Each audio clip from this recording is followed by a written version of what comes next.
Thank you, Mr. Chairman. I appreciate the witnesses as well, and particularly Ms. Correa. Thank you for your many years of service to the Department of Homeland Security. You were there at the inception, and congratulations on your retirement. The United States government spends a lot of money each year from the taxpayers on contracts for goods and services. In 2020, that was about $665 billion, a 50% increase from just 2015. Some of that increase was due to coronavirus. We understand that, but not all of it. We've got to wait and see what the contracting outcomes will be for this year as federal agencies contend with this skyrocketing inflation, because it's likely that'll, of course, drive the numbers up further. Procurement officials also face a lot of other challenges in the area, of course, of cybersecurity, which this committee spends a lot of time on, and also workforce and the need to get more procurement officials into the government. I think we've got to focus today on another issue, which is Buy America, because that's where this committee has taken a lead. We've got to do all we can do to protect American jobs, and that starts by ensuring that tax dollars spent on American government procurement isn't used to create jobs overseas when it can be used to create jobs here. I'm grateful that one area that remains bipartisan is this Buy America and Made in America approach.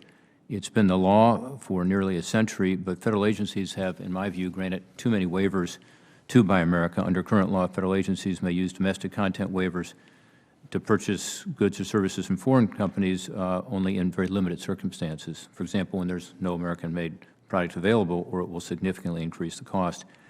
Federal agencies, however, in my view, overuse this waiver authority, and until recently there wasn't an easily accessible government-wide system tracking the use and the abuse of these waivers, so I'm pleased we've made progress on that. The bipartisan BuyAmerica.gov Act is now law.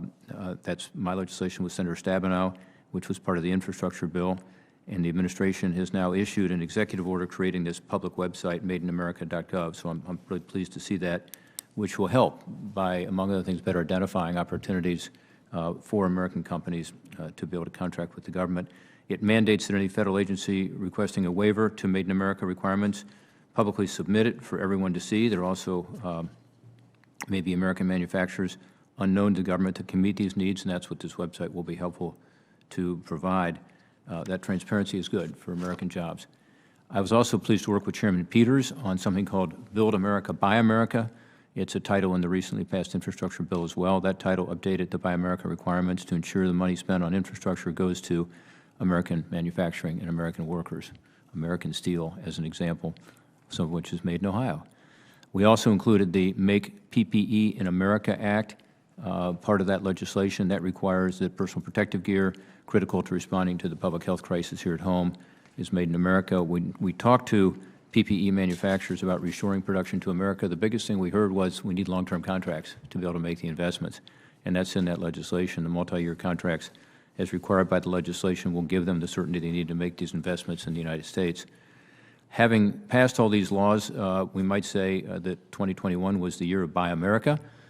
These are really historic changes, particularly in the infrastructure bill, and this committee should be proud of the work it's done on a bipartisan basis to improve these programs. Again, I thank the witnesses for being here. We look forward to your comments today and your ideas on improving the federal procurement system further and making the government a smarter buyer on behalf of the American people.